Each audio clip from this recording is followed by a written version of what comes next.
Season starting లో అతను 175 కొడతా ఉన్నాడు. Hi friends, welcome back to Vishal blogs care of cricket. ఏమన్నా మ్యాచ్ అసలు వన్ సైడ్ అయిపోయింది. సెకండ్ ఇన్నింగ్స్ లో చేజింగ్ లో పవర్ ప్లే లో ఖతం అయిపోయింది match. Rajasthan played like RCB is a normal team. Chasing లో వైభవ్ సూర్యవంశీ 78 రన్స్ కొట్టిండు సమ్ 25 బాల్స్ లో. మొత్తం వన్ సైడ్ చేసి పడేసిండు. ఆర్సీబీ మ్యాచ్ ఎక్కడ ఓడిపోయింది, ఎక్కడ మిస్టేక్స్ చేసింది, ఇవన్నీ తెలుసుకునే ప్రయత్నం చేద్దాం. టాస్ గెలిచిన రాజస్థాన్ ఆఫ్ కోర్స్ మనం ప్రివ్యూలో చెప్పుకున్నట్టే బౌలింగ్ తీసుకుంది. Jofra Archer first over first ball Phil's out 125 runs దగ్గరనే 7 వికెట్స్ కోల్పోయిన ఆర్సీబీ అసలు చాలా మంచి కంబ్యాక్ ఇచ్చింది. అదొక పాజిటివ్ గా చెప్పుకోవచ్చు. ఆర్సీబీకి 190 దాకా తీసుకుపోయింది. ఇంపాక్ట్ ప్లేయర్ వెంకటేష్ అయ్యర్ వచ్చాడు షెపర్డ్ అవుట్ అయిన తర్వాత. ఎర్లీ వికెట్స్ కోల్పోవడానికి రీజన్ విరాట్ కోహ్లీ అవుట్ అవడం అండ్ ఫస్ట్ ఓవర్ లో ఫస్ట్ బాల్ ఫిల్స్ అవుట్ అవడం. వాళ్ళు ఒక 3-4 ఓవర్స్ దాకా ఉన్నా గానీ ఆర్సీబీకి స్టాండ్ వచ్చేది. Jofra Archer super ball first బాలే బౌన్సర్ వేసిండు. అతను తెలుసు స్పిల్ షాట్ ఎట్లా ఆడతారో, ఇద్దరు ఇంగ్లాండ్ ప్లేయర్స్ కాబట్టి. పడిక్కల్ వచ్చి బాగానే ఆడాడు, కానీ విరాట్ కోహ్లీ అవుట్ అవడం అనేది ఆర్సీబీకి పెద్ద లోటు. అతను ఇన్నింగ్స్ మొత్తం యాంకర్ చేస్తాడు, కానీ రజత్ పైడర్ చేయాల్సి వచ్చింది. ఎందుకంటే అదర్ ఎండ్స్ లో వికెట్స్ పడుతూనే ఉన్నాయి. సో ఎవరో ఒకరు నిలబడాలి కాబట్టి రజత్ పైడర్ నిలబడ్డాడు. ఇన్ఫాక్ట్ రాజస్థాన్ కూడా చాలా మంచి బౌలింగ్ చేసింది. బ్రిజేష్ శర్మ, టిమ్ డేవిడ్ ని అండ్ జితేష్ శర్మని అవుట్ చేశారు. రవి బిష్నాయ్ విరాట్ కోహ్లీని అవుట్ చేశాడు. జడేజా షెపర్డ్ అవుట్ చేసిండు. రాజస్థాన్ కి అన్ని అనుకున్నట్టే జరిగినాయి. They executed their plans well. RCB చివరికి వెంకటేష్ ఇంపాక్ట్ ప్లేయర్ గా తెచ్చుకొని సుయేష్ శర్మని వదులుకోవాల్సి వచ్చింది బౌలింగ్ లో. చేజింగ్ స్టార్ట్ చేసిన రాజస్థాన్ వైభవ్ సూర్యవంశీ సూపర్ స్టార్ట్ ఇచ్చిండు. ఈ సీజన్ లో చూసినాం బుమ్రాని ఫస్ట్ బాల్ 6 తో స్టార్ట్ చేసిండు. భువనేశ్వర్ కుమార్ ని, హేజల్వుడ్ ని 4 తో స్టార్ట్ చేసిండు. అంత పెద్ద బౌలర్స్ ని కూడా చాలా సింపుల్ గా డీల్ చేస్తుండు. జైస్వాల్ అప్పటిదాకా బాగానే ఆడిండు. బౌలింగ్ రన్అప్ వచ్చేటప్పుడు ఆఫ్ కటర్ వేస్తున్నా అన్నట్టు చూపించిండు. బాల్ గ్రిప్ ని చేయి తిప్పిన తర్వాత క్రాస్ సిమ్ చేసింది దాన్ని. బాల్ బౌన్స్ అయింది, ప్లస్ పేస్ వచ్చింది. దాని వల్ల అవుట్ అయ్యాడు. జైస్వాల్ అక్కడ బీట్ అయ్యాడు హేజల్వుడ్ కి. ఈ మ్యాచ్ లో ఫీల్డింగ్ మిస్టేక్ చూసుకుంటే రవి బిష్నాయ్ ఒక 4 వదిలిపెట్టిండు. ఆర్సీబీ 2 ఛాన్స్లు వదిలిపెట్టింది. ఒకటి ఫిల్ సాల్ట్ సూర్యవంశీ 43 రన్స్ దగ్గర ఉన్నప్పుడు క్యాచ్ మిస్ చేసిండు. టాప్ వెళ్ళింది క్యాచ్. భువనేశ్వర్ కుమార్ బౌలింగ్ లో పుల్ షాట్ ఆడాడు. క్యాచ్ తీసుకున్నాడు, కానీ బౌండరీ క్రాస్ చేసిండు. ఒక easy and crucial run out miss చేసిండు రజత్ పరిడార్ జడేజాది. దాని తర్వాత ఎక్కడ ఛాన్స్ రాలేదు. సో ఫీల్డింగ్ అనేది చాలా ఇంపార్టెంట్. హేజల్వుడ్ ఆడి చాలా రోజులు అవుతుంది. జాకబ్ డఫీ ఉన్నా గానీ ఈ బౌన్స్ వికెట్ లో ఇంకొంచెం అడ్వాంటేజ్ ఉండేదేమో ఆర్సీబీకి. Virat Kohli out is the main reason for the RCB batting collapse. ఎందుకంటే అతను మినిమం 10-12 ఓవర్స్ దాకా ఉంటాడు maximum of the matches. Down the order వచ్చే వాళ్ళకి జస్ట్ స్లాగ్ చేస్తే సరిపోతుంది.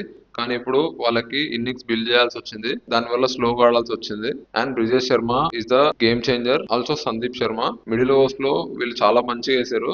బ్రిజేష్ శర్మ మెయిన్ గా టిమ్ డేవిడ్ కి వేసిన బాల్ అయితే ఆసమ్. మరీ short of the length pace of Hetmyer చేతిలో క్యాచ్ పోయింది. మనం ప్రివ్యూలో చెప్పుకున్నట్టే ఆర్సీబీ వికెట్ టేకర్ కృణాల్ పాండ్యానే వైభవ్ సూర్యవంశీ వికెట్ తీసుకున్నాడు. దాని తర్వాత హెట్మేర్ వచ్చిండు క్రీజ్ లోకి.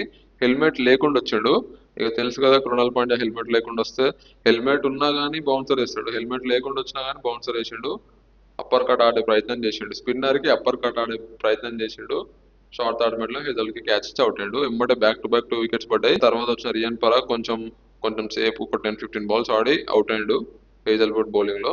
నెక్స్ట్ వచ్చిన Jadeja pure ODI test match ఆడిండు. అది రిక్వైర్డ్ 100 దాని తగ్గట్టే ఆడిండు. ఈ మ్యాచ్ నుంచి టేక్అవుట్స్ కూడా నాకేం తడతలేవు. ప్యూర్ మాస్టర్ క్లాస్ ఇన్నింగ్స్ అది వైభవ్ సూర్యవంశీకి. ఎట్లా వేసినా కొడుతుండు. కానీ నేను ఒక వీక్నెస్ పసిగట్టిన, లెగ్ స్టంప్ అవతల వేయాలి బాల్స్. మిగతా ఎక్కడ వేసినా గానీ, ఆఫ్ స్టంప్ అవతల ఎక్కడ వేసినా గానీ హీఈస్ హిట్టింగ్ వెల్. అందుకని అన్ని బ్యాట్స్ కే వేసేయాలి balls. That's the weakness I found. And అతని బ్యాట్ స్వింగ్ అతనికి చాలా హెల్ప్ చేస్తుంది.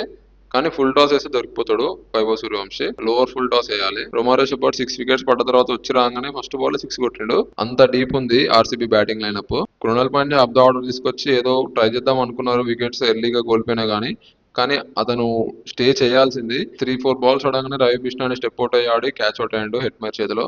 And a good catch from Hitmer. IPL has brought up many players to the limelight. Recently, Mukul Choudhary and last year Vaibhav Suryavanshi, and he's still continuing on. I hope he plays early for the Team India. అయినా place ఎక్కడ ఉంది boss playing 11 లా? అందరు మంచిగా ఆడుతారు. ఇంకో team చేయాల్సిందే. ఒక్కొక్క team ని ఒక్కొక్క టూర్ లకు పంపించాలి. ఇండియా ఏ, ఇండియా బి, ఇండియా సి చేసి south Africa, Australia, England tours కి పంపించాలి. లేకపోతే కెన్యా ఈ టూర్స్ కన్నా పంపించాలి.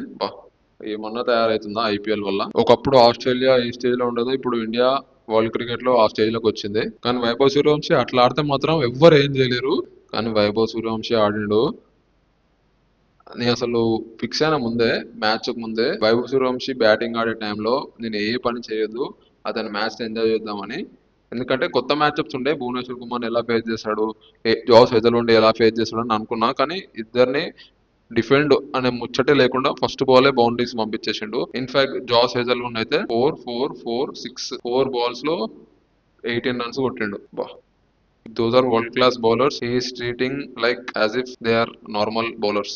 So ఇవన్నీ రీజన్స్ ఆర్సీబీ మ్యాచ్ ఓడిపోవడానికి. Like mention catch drops, early back to back wickets. Vaibhav సూర్యవంశిని ఇప్పుడు అందరూ టార్గెట్ చేస్తారు, తన వీక్నెస్ తెలుసుకుంటారు. And every team will try Vaibhav Suryavanshi to get out in the power play only, like bowling bouncers, bowling leg stump lines. ఈ season లో RCB ఆడిన first away match ఓడిపోయింది. 2025 లో అవే ఆడిన అన్ని మ్యాచెస్ గెలిచింది. ఏ టీం ఇప్పటిదాకా అట్లా గెలవలేదు. రజత్ పైడర్ చాలా మెచ్యూర్డ్ ఇన్నింగ్స్ ఆడిండు సిచ్యువేషన్ తగ్గట్టు. So next match maybe RCB will come with both Hazlewood, Jacob Duffy in their bowling lineup along with Tim David and Romario Shepherd, replacing Phil Salt with Devdutt Padikkal. RCB bowling లో సుయేష్ శర్మని చాలా miss అయింది. He'll bowl 4 overs and he'll give away just 20-25 runs. 6 ఎకానమీతో ఇస్తుండే అతను. Ravi Bishnoi is making every rupee count of his 8 crores picked by Rajasthan. He is bowling and performing in every single match, taking crucial wickets. Special mention to Sandeep Sharma also. He also bowled really well, except in the last over he gave away 21 runs. 18th over లో Rajat పైడర్ wicket తీసుకుంది సందీప్ శర్మనే. ఆ wicket చాలా crucial ఆ stage of innings లో, ఎందుకంటే ముందు ఓవర్లో Ravi బిష్నాయ్ని 16 runs ఏమో కొట్టిండు. And he's bringing up the ante to score more runs in the death overs. And Sandeep Sharma వచ్చి స్లోవర్ బాల్ వేసి అతను వికెట్ తీసుకున్నాడు. అందుకని ఆర్సీబీ స్కోర్ 200 దరిదాపుల్లోనే ఉంది, లేకుంటే 220 230 కూడా పోయేది. That kind of a player Rajat Patidar. Vaibhav Suryavanshi అట్లా ఆడితే మాత్రం ఎంత స్కోర్ కూడా పనికిరాదు. సీజన్ స్టార్టింగ్ లో అతను 175 కొడతా అన్నాడు, నాకు గెలిచి కొట్టేస్తాడు. ఇప్పుడు ఆరెంజ్ క్యాప్ ప్లేస్ లో వైభవ్ సూర్యవంశి, రాజస్థాన్ ఓపెనర్స్ ఇద్దరు ఉన్నారు ఆరెంజ్ క్యాప్ రేస్ లో. భువనేశ్వర్ కుమార్ గురించి చెప్పాలి. ఎస్ఆర్హెచ్ ఎందుకు వదులుకుందో ఏమో భువనేశ్వర్ కుమార్ తెలియదు, కానీ సీమర్స్ లో హైయెస్ట్ వికెట్ టేకర్స్ ఐపీఎల్ లో భువనేశ్వర్ కుమారే. దాని తర్వాత జస్ప్రీత్ బుమ్రా, దాని తర్వాత సందీప్ శర్మ అండ్ ఉమేష్ యాదవ్. అంత మంచి బౌలర్ ని వదులుకుంది ఎస్ఆర్హెచ్. ఇప్పటిదాకా ఎవరు కూడా 200+ వికెట్స్ తీయలేదు. ఒకవేళ ఆర్సీబీ టాస్ గెలుచుంటే might have chose to bowl, కానీ అంత బౌన్స్ అయితే ఆర్సీబీ అటాక్ నుంచి రాదు. But these guys played well, RCB openers. మళ్ళీ నెక్స్ట్ మ్యాచ్ లో కలుద్దాం. That's it for today. Thank you, by.